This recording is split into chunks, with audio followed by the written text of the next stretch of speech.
Item ಯಾವುದೇ ಇರಲಿ try ಮಾಡಿ ಆಚಿ ಚಿಕನ್ ಮಸಾಲಾ. ನಮಸ್ಕಾರ, ದಂಗಲ್ ವಿಶೇಷ ಚರ್ಚಾ ಕಾರ್ಯಕ್ರಮಕ್ಕೆ ಆತ್ಮೀಯ ಸ್ವಾಗತ. ನಾನು ಶ್ರುತಿ.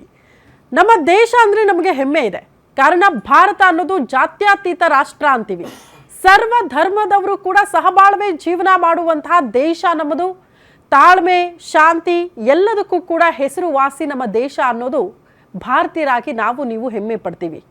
ಓಕೆ, ಜಾತ್ಯತೀತ ರಾಷ್ಟ್ರ ಹೌದು, ಆದರೆ ಎಲ್ಲ ಜಾತಿಯವರು ಎಲ್ಲ ಧರ್ಮದವರು ಒಗ್ಗೂಡಿ ಬಾಳ್ತಾ ಇದ್ದೀವಿ. ಆದರೆ ಧರ್ಮದ ವಿಚಾರಕ್ಕೆ ಸಂಬಂಧಪಟ್ಟಂತೆ ವಿಷಬೀಜ ಬಿತ್ತುವ ಕೆಲಸಗಳು ಇತ್ತೀಚೆಗೆ ಜಾಸ್ತಿ ಆಗ್ತಾ ಇದೆಯಲ್ಲ ಅಂತ ಪದೇ ಪದೇ ನಾವು ನೀವು ಚರ್ಚೆ ಮಾಡ್ತೀವಿ.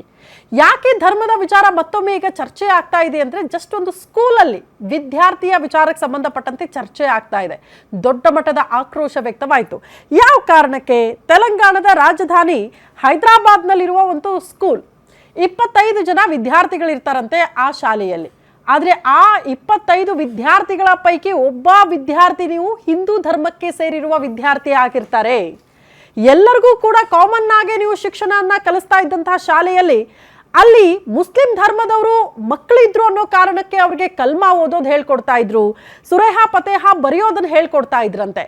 ಎಲ್ಲಾ ಮಕ್ಕಳಿಗೂ ಕೊಟ್ಟಂತೆ ಹಿಂದೂ ಧರ್ಮದ ವಿದ್ಯಾರ್ಥಿಗೂ ಕೂಡ ಕಲ್ಮಾ ಓದ್ಕೊಂಡ್ ಬಾ, ಸುರೇಹ ಫತೇಹ ಅನ್ನ ಬರ್ಕೊಂಡ್ ಬಾ ಅಂತ ಹೋಮ್ವರ್ಕ್ ಅಂತ ಕೊಟ್ಟು ಕಳಿಸ್ಬಿಟ್ರಂತೆ. ಯಾಕೆ? ಆ ಧರ್ಮದನ್ನ ನಾವ್ಯಾಕೆ ಕಲಿಬೇಕು, ನಾವ್ಯಾಕೆ ಓದಬೇಕು ಅನ್ನೋದನ್ನ ಈಗ ವಿದ್ಯಾರ್ಥಿಯ ಪೋಷಕರು ಪ್ರಶ್ನೆ ಮಾಡ್ತಿದ್ದಾರೆ. ಇದು ಆಯತಪ್ಪಿ ಆಗಿರುವಂತಹ ತಪ್ಪ, ಅಥವಾ ಹಿಂದೂ ಧರ್ಮದ ವಿದ್ಯಾರ್ಥಿ ಮೇಲೆ ಕಲ್ಮಾ ಓದಲೇಬೇಕು ಅನ್ನೋ ಕಾರಣಕ್ಕೆ ಹೇರಿಕೆ ಮಾಡಿಬಿಟ್ರ ಶಿಕ್ಷಕರು? ಈಗ ಆ ಶಿಕ್ಷಕರ ವಿರುದ್ಧ ಕ್ರಮ ಆಗಿದೆ, ಅದು ಬೇರೆ ವಿಚಾರ. ಆದ್ರೆ ಆಗಿರೋದೇನು ಅಸಲಿಯತ್ತು? ಇದು ಪ್ರಶ್ನೆ ಆಗ್ತಾ ಇರೋದು. ಒತ್ತಾಯ ಪೂರ್ವಕವಾಗಿ ನೀವು ಕಲ್ಮಾ ಓದಬೇಕು, ಸುರೇಹ ಫತೇಹ ಬರ್ಕೊಂಡು ಬರಬೇಕು ಅನ್ನೋದಾಗಿದ್ರೆ ಅದು ಅಕ್ಷಮ್ಯ ಅಪರಾಧ. ಯಾಕ್ರಿ ನಿಮ್ ಧರ್ಮದ ವಿಚಾರಕ್ಕೆ ಸಂಬಂಧಪಟ್ಟಂತೆ ನಾವು ಓದಬೇಕು ಬರಿಬೇಕು ಅನ್ನೋದನ್ನ ಬಹುತೇಕರು ಪ್ರಶ್ನೆ ಮಾಡಬಹುದು. ಆದ್ರೆ ಆಯತಪ್ಪಿ ಕಣ್ತಪ್ಪಿನಿಂದ ಅಷ್ಟು ಜನ ವಿದ್ಯಾರ್ಥಿಗಳ ಮಧ್ಯದಲ್ಲಿ ಒಬ್ಬ ವಿದ್ಯಾರ್ಥಿಗೆ ಮಿಸ್ ಆಗಿ ಹೋಯ್ತು ಅನ್ನೋದಿದೆಯಲ್ಲ, ಅದನ್ನು ಕೂಡ ಪ್ರಶ್ನೆ ಮಾಡಿದ್ರೆ ಅದು ತಪ್ಪು ಅಂತ ಗೊತ್ತಾದ ಮೇಲೆ ಒಪ್ಕೊಂಡ ಮೇಲೆ ಅದನ್ನ ಬಿಟ್ಟುಬಿಡಬಹುದಾಗಿತ್ತು. ಬಟ್ ಇಷ್ಟೆಲ್ಲ ಆಕ್ರೋಶ ಯಾಕೆ? ಏನಾಗಿರೋದು ಆ ಸ್ಕೂಲಲ್ಲಿ? ಅದ್ರ ಬಗ್ಗೆ ಇವತ್ತು ಚರ್ಚೆ ಆಗಬೇಕಾದಂತಹ ವಿಚಾರ ಇದೆ. ಈ ಹೊತ್ತಿನ ವಿಶೇಷ ಕಲ್ಮಾ ಕಾಂಟ್ರವರ್ಸಿ. ಕಲ್ಮಾ ಅಂತ ಅನ್ನೋದು ನಿಮ್ಗೆ ಇಸ್ಲಾಂ ಧರ್ಮದಲ್ಲಿ ದೇವರ ಏಕತೆ ಮತ್ತು ಪ್ರವಾದಿ ಮೊಹಮ್ಮದ್ ಅವರ ಸಂದೇಶ ಸಾರುವಂಥದ್ದು ಅಂತ ಹೇಳ್ತಾರೆ ಕಲ್ಮಾವನ್ನ. ನಿಮಗೆ ನೆನಪಿರಬಹುದು, ಇತ್ತೀಚೆಗೆ ನಮ್ಮ ಭಾರತೀಯರ ಮೇಲೆ ದಾಳಿ ಆಯ್ತಲ್ಲ ಭಯೋತ್ಪಾದಕರಿಂದ. ಅಲ್ಲಿ ಹೊಡೆದುರುಳಿಸಿದ್ರಲ್ಲ, ಕಲ್ಮಾ ಓದಕ್ ಬರತ್ತಾ ಹೇಳು ಅಂತ ಅಂದಾಗ ಅಲ್ಲಿ ಫೈಂಡ್ ಔಟ್ ಮಾಡ್ತಾರೆ ಮುಸ್ಲಿಮರ ಹಿಂದೂಗಳ ಅಂತ. ಆ ಕಲ್ಮಾದಿಂದ ಡಿಸೈಡ್ ಮಾಡ್ತಾರೆ ಯಾವ ಧರ್ಮಕ್ಕೆ ಸೇರಿದವರು ನೀವು ಅಂತ. ಸೊ ಹಂಗಾಗಿ ಅದೇ ಕಲ್ಮಾ ನೀನು ಓದ್ಕೊಂಡು ಬರಬೇಕು ಅಂತ ಇಲ್ಲಿ ವಿದ್ಯಾರ್ಥಿಗೆ ಹೇಳಿದ್ದೆ ಅತಿ ದೊಡ್ಡ ಆಕ್ರೋಶಕ್ಕೆ ಕಾರಣ ಆಗಿರುವಂತಹ ವಿಚಾರ. ಹಾಗಾದ್ರೆ ಆ ಶಾಲೆಯಲ್ಲಿ ನಿಜಕ್ಕೂ ಆಗಿದ್ದಾದ್ರೂ ಏನು? ಆ ವಿದ್ಯಾರ್ಥಿಗೆ ಯಾವ ರೀತಿ ಹೋಮ್ವರ್ಕ್ ಕೊಟ್ಟು ಕಳಿಸಿದ್ರು? ಪೋಷಕರ ಗಮನಕ್ಕೆ ಬಂದಿರುವಂತಹ ವಿಚಾರ ಏನು? ತದನಂತರದಲ್ಲಿ ಆಗಿರುವಂತಹ ಬೆಳವಣಿಗೆ ಏನು? ಆ ಎಲ್ಲಾ ವಿಚಾರಕ್ಕೆ ಸಂಬಂಧಪಟ್ಟಂತೆ ಒಂದು ಪ್ಯಾಕೇಜ್ ಇದೆ, ನೋಡ್ಕೊಂಡು ಬರೋಣ.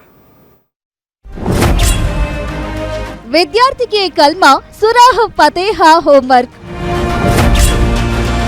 ಹಿಂದೂ ವಿದ್ಯಾರ್ಥಿಗೆ ಕೊಟ್ಟ ಹೋಮ್ವರ್ಕ್ ವಿರುದ್ಧ ಕಿಡಿ.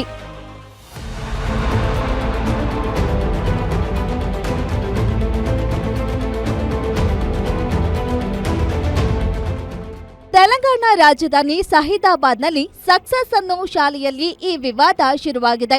ಈ ಶಾಲೆಯ 2ನೇ ತರಗತಿಯಲ್ಲಿ ಸುಮಾರು 25 ವಿದ್ಯಾರ್ಥಿಗಳಿದ್ರು.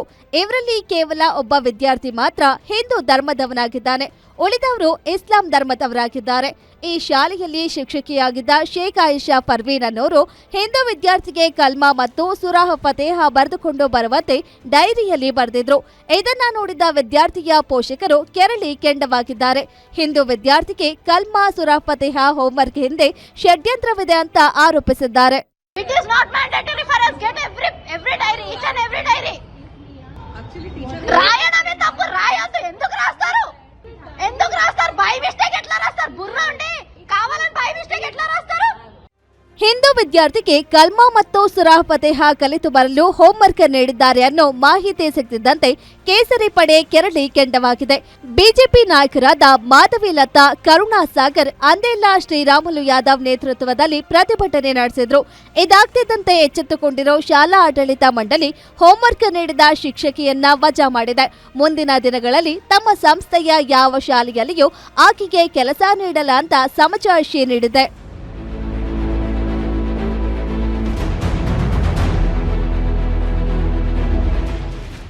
ಒಟ್ಟಿನಲ್ಲಿ ಇಡೀ ದೇಶದಲ್ಲಿ ಸಮಾಜ ಧರ್ಮಾಧಾರಿತವಾಗಿ ವಿಭಜನೆಯಾಗ್ತಿದೆ. ಇಂತಹ ಹೊತ್ತಲ್ಲಿ ಧಾರ್ಮಿಕತೆಗೆ ಸಂಬಂಧಿಸಿದ ವಿಚಾರಗಳು ವಿವಾದಕ್ಕೆ ಕಾರಣವಾಗುವ ಮೂಲಕ ಸಮಾಜದಲ್ಲಿ ಸಾಮರಸ್ಯ ಕದಡಲು ಕಾರಣವಾಗ್ತಿದೆ. ಎಲ್ಲಕ್ಕಿಂತ ಮುಖ್ಯವಾಗಿ ಧರ್ಮ ಜಾತಿ ಅಂದ್ರೇನು ಅಂತ ಗೊತ್ತಿಲ್ಲದ ಮಕ್ಕಳ ಮನಸ್ಸಿನ ಮೇಲೆ ಈ ವಿವಾದಗಳು ಕೆಟ್ಟ ಪರಿಣಾಮ ಬೀರುತ್ತವೆ. ಹೀಗಾಗಿ ಧಾರ್ಮಿಕ ವಿಚಾರಗಳಲ್ಲಿ ಶಿಕ್ಷಕರು ಹೆಚ್ಚು ಜಾಗ್ರತೆ ವಹಿಸಿದ್ರೆ ಈ ರೀತಿಯ ಅನಗತ್ಯ ವಿವಾದಗಳು ಸೃಷ್ಟಿಯಾಗೋದು ನಿಲ್ಲುತ್ತೆ ಅನ್ನೋದು ನಮ್ಮ ಅನಿಸಿಕೆಯಾಗಿದೆ. Special bureau guarantee news. Okay, ಆ ಶಿಕ್ಷಣ ಸಂಸ್ಥೆ ಕೂಡ ಹೇಳಿಬಿಟ್ಟಿದೆ, ಆ ಶಿಕ್ಷಕಿಯನ್ನ ಅಮಾನತ್ ಮಾಡಿದೀವಿ, ಎಲ್ಲೂ ಕೂಡ ಕೆಲಸ ಕೊಡಲ್ಲ ಬಿಡಿ, ಕ್ರಮ ಕೈಗೊಂಡಿದ್ದೀವಿ ಅಂತ. ಆದ್ರೂ ಕೂಡ ಆಕ್ರೋಶದ ಕಟ್ಟೆ ಒಡೆಯೋದಕ್ಕೆ ಕಾರಣ ಏನು? ಹಿಂದೂ ಧರ್ಮದ ವಿದ್ಯಾರ್ಥಿ ಮೇಲೆ ಹೇರಿಕೆ ಆಗೋಯ್ತಾ? ಕಲ್ಮಾ ಓದ್ಕೊಂಡ್ ಬಾ, ಸುರೇಹ ಪತೇಹ ಬರ್ಕೊಂಡ್ ಬಾ ಅಂತ ಅದು ಉದ್ದೇಶಪೂರ್ವಕವಾಗಿ ಅಲ್ಲಿ ಷಡ್ಯಂತ್ರಗಳು ಹಾಕಿದೆ ಅನ್ನೋದು ನಾವೆಲ್ಲ ವಿದ್ಯಾರ್ಥಿಯ ಪೋಷಕರೇ ಗಂಭೀರ ಆರೋಪ ಮಾಡ್ತಿದ್ದಾರೆ.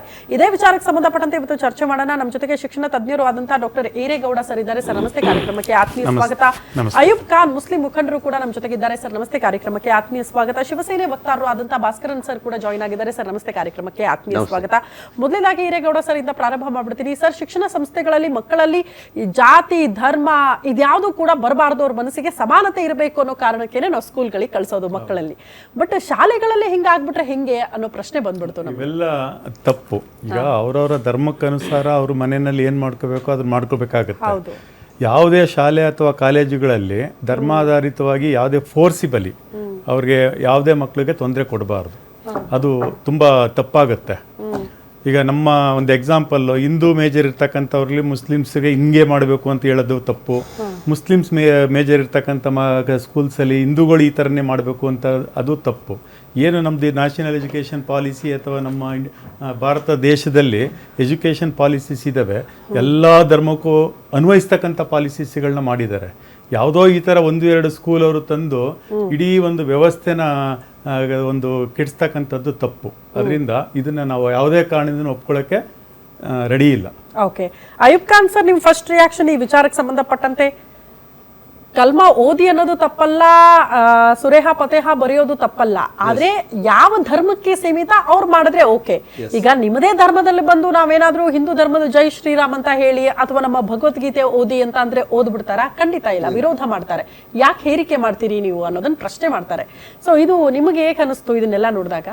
ನಮಗೆ ಏನು ಅನಿಸ್ತದೆ ಗೊತ್ತಾ ಸರ್, ಆಯಿಷಾ ಪರ್ವೀನ್ ಇದೆ ಅಲ್ಲ, ಯಾಕಂದ್ರೆ ಅವರು ಇಷ್ಟು ಓದ್ಬಿಟ್ಟು ಇದು ಮಾಡಿ ಒಂದು ದೊಡ್ಡ ಮಟ್ಟಿನಲ್ಲಿ ಇದ್ದು ಒಂದು ಈ ಥರ ಕಲ್ಮಾದ ಕೊಡೋದು, ಅದು ನಮಗೆ ಏನು ಅನಿಸ್ತದೆ ಅಂತ. ಯಾಕಂದ್ರೆ ಮುಸ್ಲಿಂ ಸಮಯದ ಅಲ್ಲೇ ಇದ್ದಿದ್ದು ಸ್ವಲ್ಪ ಜನ ಜಾಸ್ತಿ ಇದ್ದಿದ್ದು, 24 ಅವ್ರ ಜನ ಇದ್ದಿದ್ದು. ಅದ್ನಲ್ಲಿ ಬೇಕಂದ್ರೆ ಅವ್ರಿಗೆ ಏನೋ ಆಯಿಷಾ ಪರ್ವೀನ್ ಇದ್ದಾರಲ್ಲ, ಅವ್ರಿಗೆ ಬೇಕಂದ್ರೆ ಕೊಡಬೇಕಿದ್ದಿದ್ದು. ಇವ್ರಿಗೆ ಟಚ್ ಮಾಡೋಕ್ಕೆ ನನಗೆ ಇಷ್ಟ ಇಲ್ಲ. ಯಾಕಂದರೆ ನಾನೇ ಒಂದು ಓದಿಲ್ಲದ ಮನುಷ್ಯ, ನಾನೇ ಇದು ಅಲ್ಲ ನಾವು ಹೇಳ್ಕೊಡೋದಿಲ್ಲ ಯಾರಿಗೇನ. ಇದು ತಪ್ಪು. ಆಯಿಷಾ ಪರ್ವೀನ್ ಏನು ಮಾಡಿದ್ದಾರೆ ಅದು ಬಿಲ್ಕುಲ್ ತಪ್ಪಿದೆ.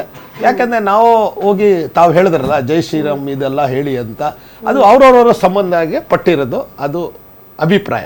ನಮ್ಮ ಸಮಯದಲ್ಲಿ ಆ ಥರ ಹೇಳ್ಕೊಡೋದಿಲ್ಲ. ಈ ತರ ಹೇಳಿಕೆ ಕೊಡಬೇಕು. ಆಯ ತಪ್ಪಿ ಆಗಿರೋ ತಪ್ಪು ಅಂತ ತಮಗೆ ಅನಿಸ್ತಾ ಇದೆ. 25 ವಿದ್ಯಾರ್ಥಿಗಳ ಪೈಕಿ ಒಬ್ಬ ವಿದ್ಯಾರ್ಥಿ ಹಿಂದೂ ಧರ್ಮಕ್ಕೆ ಸೇರಿದವರಿದ್ದಾಗ ಆಯ ತಪ್ಪಿ ಆಗಿರಬಹುದು ಅಂತ.